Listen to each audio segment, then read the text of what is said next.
السلام علیکم اسٹوڈینٹس، بیٹا کیسے ہیں آپ لوگ؟ جی بیٹا، ہماری نیکسٹ ٹرم کا جو ہے وہ الحمدللہ آغاز ہو گیا ہے۔ آپ لوگ جو ہے یقیناً کل لیسن آپ کو جو سائن کیا گیا ہے، جو سبق دیا گیا ہے، اس کو آپ لوگوں نے یقیناً بہت اچھے طریقے سے یاد کیا ہوگا، اور ساتھ کا ساتھ آپ نے جو ہے وہ گائیڈ لائن کے مطابق اپنا کام جو ہے وہ کیا ہوگا۔ تو بیٹا اب آپ سے کاپیز کے حوالے سے میں نے بات کرنی تھی کہ آپ لوگ جو ہیں وہ اپنی کاپیز جو ہیں وہ ریڈی کریں، اپنی کاپیز جو ہیں وہ لیں اور اپنی کاپی کو ریڈی کریں۔ بیٹا میرا خیال ہے کہ آپ لوگ جو کور ہے کاپی کے اوپر وہ آپ لائٹ پرپل کلر جو ہیں وہ چڑھوا لیں، ٹھیک ہے؟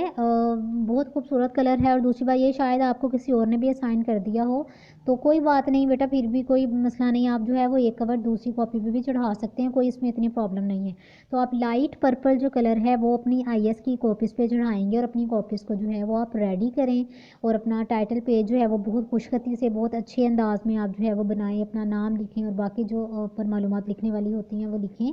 اور اپنا 2-3 پیج آپ لوگوں نے انڈیکس کے لیے جو ہے وہ چھوڑنے ہیں، ٹھیک ہے؟ اس کو بھی حاشیہ لگا کر نمبرنگ دے کے انڈیکس کا ٹائٹل جو ہے وہ بنائیں، اور وہ آپ لوگوں نے ساتھ کا جو کام آپ کو ساتھ ساتھ دیا جاتا ہے وہ آپ لوگوں نے انڈیکس میں جو ہے وہ لکھنا ہے، اپنا چیپٹر نمبر یا لیسن نمبر جو بھی آپ نے جیسے لکھنا ہوتا ہے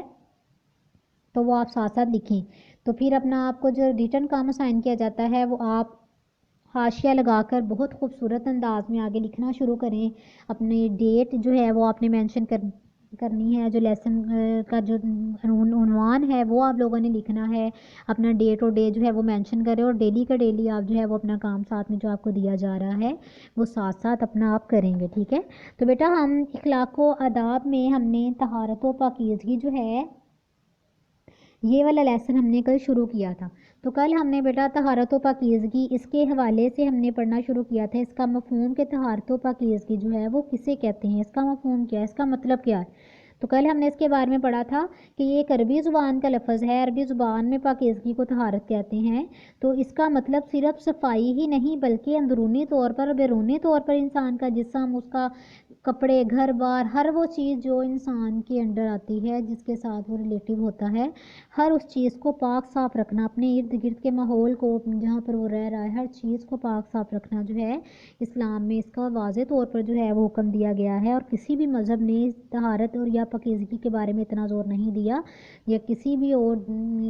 مذہب میں بھی، جتنا کہ اسلام میں اس حوالے سے جو ہے وہ بتایا گیا ہے۔ تو یہ مسلمانوں کی زندگی میں بہت زیادہ اہم ہے، بہت زیادہ اہمیت کی حامل ہے، اور عبادت کے لیے بھی ایون جب تک ہم پاک نہیں ہوں گے ہم عبادت نہیں کر سکتے، تو عبادت کرنے کے لیے اپنے آپ کو پاک صاف رکھنا ضروری قرار دیا گیا۔ تو اسلام میں زندگی گزارنے کے جو کچھ رہنما اصول بتائے ہیں، ان اصولوں میں طہارت اور پاکیزگی کو اہم درجہ دیا گیا کہ جب تک انسان پاک نہیں ہوتا، باوضو نہیں ہوتا، جب تک وہ جو ہے وہ پاکی کی حالت میں نہ ہو وہ عبادت نہیں کر سکتا، اللہ کی بارگاہ میں کھڑا نہیں ہو سکتا، وہ جو ہے عبادت نماز نہیں پڑھ سکتا، عبادات نہیں کر سکتا۔ تو اس لیے جب ظاہر سی بات ہے انسان نہ پاک پھر تو رہتا ہی نہیں، جو نماز پڑھتے ہیں تو وہ پھر نہ پاک ہے، اسی لیے نہیں نہ رہتے، وہ اپنے آپ کو اپنے کپڑوں کو صاف رکھتے ہیں کہ انہیں دن میں 5 مرتبہ اللہ تعالیٰ کے حضور کھڑے ہونا ہے، نماز پڑھنی ہے، تو اس کو اسی لیے جو ہے اس کو اسلام میں اہم درجہ دے دیا گیا، ٹھیک ہے؟ تو اللہ تعالیٰ نے کا ارشاد ربانی یہاں تک کیا فرمایا گیا ہے کہ وَثِيَابَكَ فَطَهِّرْ، کہ اپنے جو کپڑے ہیں یا آپ صلی اللہ علیہ وسلم کو حکم دیا کہ پاک رکھی، یعنی کہ کپڑوں کو بھی، صرف اپنے آپ جسم کو نہیں بلکہ اپنے کپڑوں کو بھی جو ہے وہ پاک صاف رکھنا، اور اس حوالے سے سورۃ مدثر کی آیت نمبر جو ہے وہ اس میں بیان کی گئی ہے، وَثِيَابَكَ فَطَهِّرْ، اور اپنے کپڑوں کو پاک صاف رکھی۔ تو اللہ تعالیٰ نے اس سلسلے میں جو ہے وہ طہارت اور پاکیزگی کا اہتمام کرنے والوں کے بارے میں بہت زیادہ واضح طور پر بیان فرمایا ہے، اور اللہ تعالیٰ ان کو بہت پسند کرتا ہے۔ تو کیا فرمایا اللہ تعالیٰ نے؟ ان اللہ یحب التوابین ویحب المتطہرین، ٹھیک ہے؟ اس حوالے میں اللہ تعالیٰ نے قرآن پاک میں ارشاد فرمایا کہ بے شک اللہ تعالیٰ توبہ کرنے والوں کو پسند کرتا ہے، ویحب المتطہرین، اور وہ پاک صاف رہنے والوں کو پسند کرتا ہے، کہ ظاہر سی بات ہے جب انسان پاک صاف ہوگا تبھی وہ عبادت کرے گا، نماز پڑھے گا، اللہ تعالیٰ سے معافی مانگے گا، توبہ کرے گا، تو اللہ تعالیٰ جو ہے وہ توبہ کرنے والوں کو اور اپنے گناہوں جو ہے اپنے آپ کو پاک رکھنے والوں کو اللہ تعالیٰ بہت زیادہ پسند کرتا ہے، اللہ تعالیٰ جو ہے وہ ان لوگوں کو جو ہے محبوب رکھتا ہے۔ جی بیٹا یہ کل ہم نے یہاں تک لیسن جو ہے پڑھا تھا، ہم نے آیات کی روشنی میں اس کو جو ہے وہ پڑھا تھا کہ طہارت و پاکیزگی کے مفہوم کو۔ اب ہم بیٹا حدیث کے حوالے سے جو ہے اس کو دیکھتے ہیں کہ آپ صلی اللہ علیہ وسلم نے اپنی حدیث میں آپ صلی اللہ علیہ وسلم نے کیسے جو ہے اس کی اہمیت کو واضح کیا، صفائی کی اہمیت کو کیسے اس کے بارے میں آپ صلی اللہ علیہ وسلم نے جو ہے وہ ارشاد فرمایا، تو ہم اس حوالے سے اس کو دیکھتے ہیں۔ تو نبی اکرم صلی اللہ علیہ وآلہ وسلم جو ہیں انہوں نے ہمیشہ ہی طہارت و پاکیزگی کا بہت زیادہ اہتمام کیا۔ آپ صلی اللہ علیہ وسلم کا لباس جو ہے وہ بے شک سادہ ہوتا تھا، ٹھیک ہے، اکثر تو آپ کو پتہ ہے نا آپ صلی اللہ علیہ وسلم کا لباس اتنا سادہ ہوتا تھا، اکثر پیون زدہ ہوتا تھا کہ آپ صلی اللہ علیہ وسلم کا لباس اگر پھٹ گیا تو آپ صلی اللہ علیہ وسلم اس کو خود اپنے ہاتھ سے پیون لگا لیتے تھے، تو بے شک سادہ ہوتا، پیون زدہ ہوتا، لیکن پھر بھی صاف ستھرا ہوتا۔ آپ صلی اللہ علیہ وسلم نے کبھی بھی جو ہے وہ گندا لباس نہیں پہنا، آپ طہارت کا بہت زیادہ اہتمام کرتے، غسل کرتے، مسواک آپ صلی اللہ علیہ وسلم کے پاس اکثر موجود ہوتی تھی کہ آپ صلی اللہ علیہ وسلم اکثر جو ہے مسواک، اس کے کتنے فائدے بتائے گئے نا کہ انہوں نے وہ مسواک جو ہے وہ کرتے اسی وجہ سے نا کہ منہ سے اسمیل نہ آئے، گندگی نہ انسان کے جسم میں کہیں بھی ہو، تو اس بات کو آپ صلی اللہ علیہ وسلم نے یقینی بنایا کہ وہ بہت زیادہ ہی اس کا اہتمام کرتے تھے۔ اور یہ ضروری نہیں کہ انسان کے پاس جو ہے وہ بہت مہنگے مہنگے کپڑے لے، بہت زیادہ کپڑے ہوں،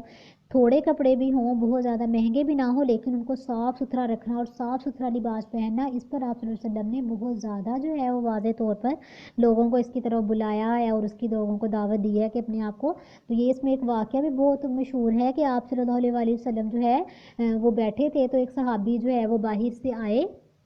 تو وہ اس وقت حالانکہ وہ صحابہ حیثیت تھے تو انہوں نے گندا لباس پہنا تھا، وہ ایسے کہیں دور سے جیسے چل کے آ رہے تھے اور مٹی جو ہے ان کے لباس پر لگی ہوئی تھی اور ان کے گرد مٹی اڑ رہی تھی، تو آپ صلی اللہ علیہ وسلم نے اس کو دیکھ کر آپ صلی اللہ علیہ وسلم کو یہ چیز اچھی نہیں لگی، تو آپ صلی اللہ علیہ وسلم نے ان سے کہا کہ کیا اللہ تعالیٰ نے آپ کو اپنی نعمتیں نہیں دیں، آپ اس کا اظہار کیوں نہیں کرتے، یعنی کہ اللہ تعالیٰ کی نعمتوں کا کیسے اظہار کیا جاتا ہے کہ جو چیز اللہ تعالیٰ نے ہمیں دی ہے ہم اس کو اپنے اوپر پہنے، یہ نہ ہو کہ اگر اچھے کپڑے ہیں تو ہم اس کو رکھی رکھیں، اس کو پہنے نہیں، اور اپنے آپ کو جو ہے وہ ویسے اگر اللہ تعالیٰ نے ہمیں دیا ہے، آپ نے دیکھا ہوگا کہ جو انسان اچھا کپڑا، جو بچہ یا کوئی بھی انسان اچھا کپڑا پہننے کا خواہش مند ہوتا ہے تو وہ ہمیشہ اچھا کپڑا پہنتا ہے، اللہ تعالیٰ جیسے مرضی اس کو دیں، جہاں سے مرضی دیں، تو اس انسان کے پاس ہمیشہ اچھا کپڑا رہتا ہے جو کہ یہ پہننا پسند کرتا ہے۔ تو وہی بات آپ صلی اللہ علیہ وسلم نے اس صحابی کو کہی کہ کیا اللہ تعالیٰ نے آپ کو اپنی نعمتیں نہیں دی، آپ اپنا اس کا اظہار کیوں نہیں کرتے، یعنی کہ وہ چیزیں کیوں نہیں پہنتے، کپڑے اچھے کیوں نہیں پہنتے اگر آپ کو اللہ تعالیٰ نے جو ہے وہ اچھا لباس دیا ہے۔ تو آپ صلی اللہ علیہ وسلم کے حکم کے مطابق اپنے آپ کو صاف ستھرا رکھنا، اپنے لباس کو صاف ستھرا رکھنا جو ہے یہ ایک بہت ضروری اور اہم امر جو ہے وہ قرار دیا گیا ہے۔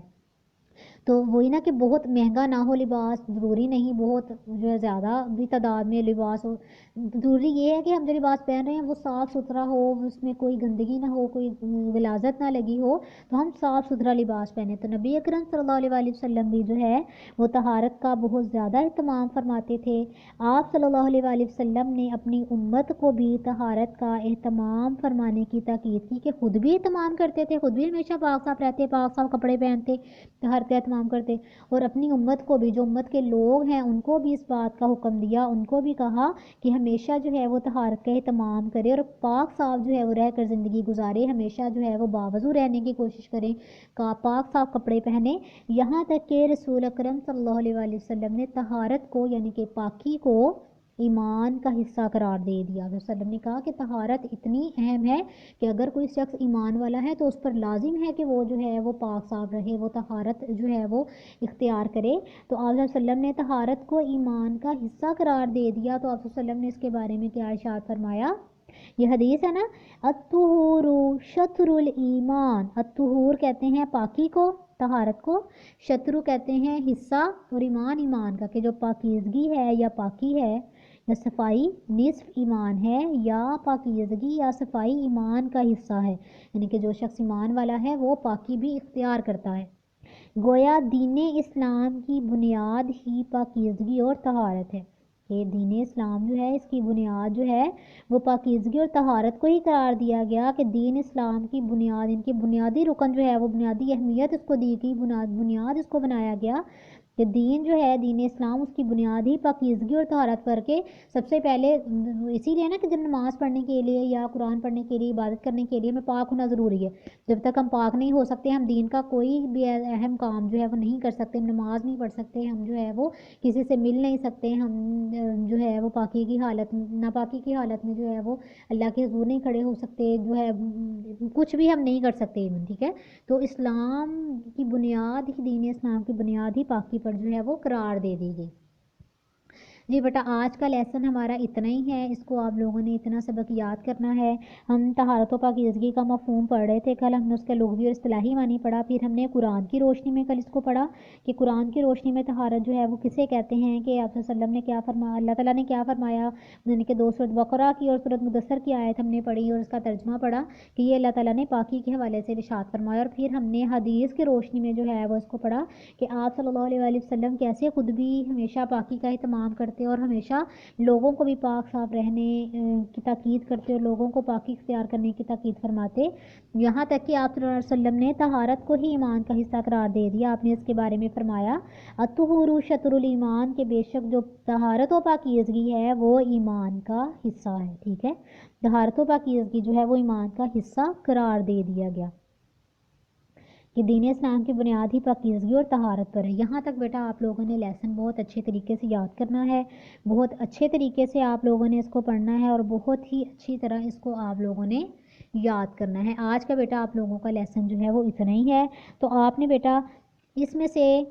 جو ہے وہ جتنا لیسن شروع سے کل پڑھا ہے نا طہارت و پاکیزگی, یہاں سے لے کر اتنا یہاں تک جتنا لیسن ہے نا طہارت و پاکیزگی کی اہمیت سے اوپر تک, ٹھیک ہے, اتنا آپ لوگوں نے اس کی املا کے تقریباً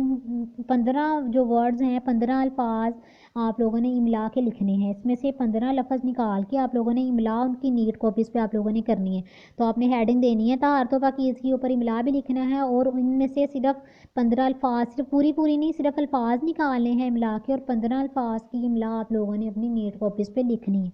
آج کا بیٹا آپ لوگوں کا کام اتنا ہی ہے. اوکے بیٹا, اللہ حافظ.